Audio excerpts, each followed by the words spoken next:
அத்தி வாராகி.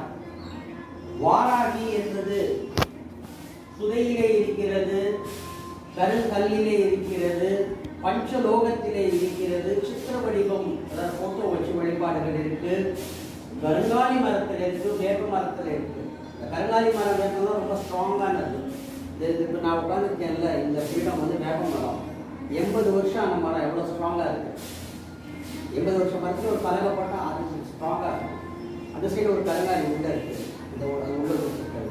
அந்த கருங்காலி 120 வருஷம் ரொம்ப கனமாக இருக்கும். ஆனால் இது பால் மரம். பால் மரத்துக்கு பலம் கிடையாது. இந்த அத்தி மரத்துக்கு பால் மரத்தில் ஓரளவுக்கு பலம்னா பலாமரம் சொல்லலாம். ரொம்ப பூஞ்ச மரம் வந்து அத்தி மரம். அதில் பண்ணுறது வேலை பண்ணுறது ரொம்ப கஷ்டம்.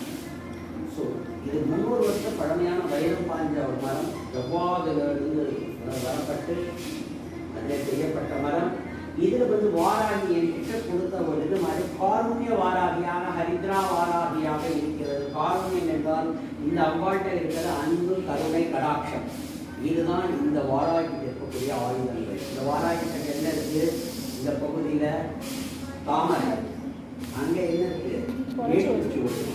இல்லையா அபயஹஸ்தம். நான் இருக்கேன். இது வரம் தர பரஹஸ்தம். இந்த தாமரையானது இச்சாசக்தி லட்சுமி கடாட்சத்தையும் அந்த சரஸ்வதி கடாட்சத்தை கொடுத்ததற்கு மகளிரை ஏற்றுக்குவதையும் உனக்கு அஞ்சேன் என்று சொல்லக்கூடிய கிரியாசக்தியாக பார்வதி. இச்சாசக்தி, ஞானசக்தி, கிரியாசக்தி, 3 சக்தி சக்தி ரூபமாக அபயஹஸ்தம் வாராது. சரி, இவங்க கிட்ட ஆயுதம் இல்லை, இவங்க கிட்ட தாய்மை இருக்கு. எப்படி இருக்கு பார்த்தீங்கன்னா, உலகத்திலேயே வாராகிக்கு தக்க வாகனம் இல்லாமல் வாராகி பக்கத்தில் குழந்தையா இருக்கிறது இது ஒன்றுதான். எல்லாத்தையும் வாராகிட்ட வந்து புதிய வாகனமாகவோ, இல்லாட்டி வந்து யானைய வாகனமாகவோ, இல்லாட்டி எருமைய மனுஷத்த வாகனமாகவோ வச்சுருக்காங்க. இந்த கோவிலில் வாகனம் கிடையாது. அம்மா அம்மா பக்கத்தில் குழந்தை. வாகனம்னா அது மேலே உட்காந்தாதான் வாகனம். இது எப்படி இருக்கு? அடைக்கலம் தேடி அவருடைய பாதம் இருக்குல்ல, அந்த பாதத்தை அடைக்கலம் தேடி இந்த மான் உட்காந்து.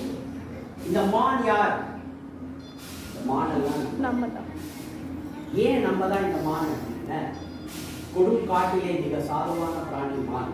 அது எங்கெல்லாம் புரிந்து கொண்டு எதெல்லாம் பசுமையான தாவரத்தை அமைக்கும். அது யாரை அடிக்காது, யாரையை உதைக்காது.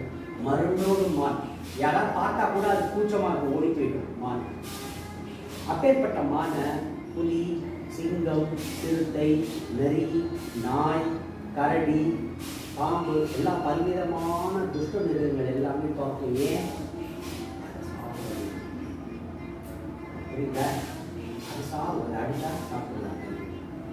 அந்த மான் அந்த மான் தனியாகவே இருந்தால் அந்த மான் வேட்டையாடப்படும். அந்த மாதிரி தான் நம்மளை சுற்றி அடுத்து கிடப்பவன் யாருக்கும் சொல்ல முடியாது. நமக்கு அவர் உண்மையை பிரித்து பேசுவாங்க. ஆனால் அவங்களால தான் நிறைய ப்ராப்ளம். நம்ம யாரையாவது நம்பி கடனை கொடுப்போம்.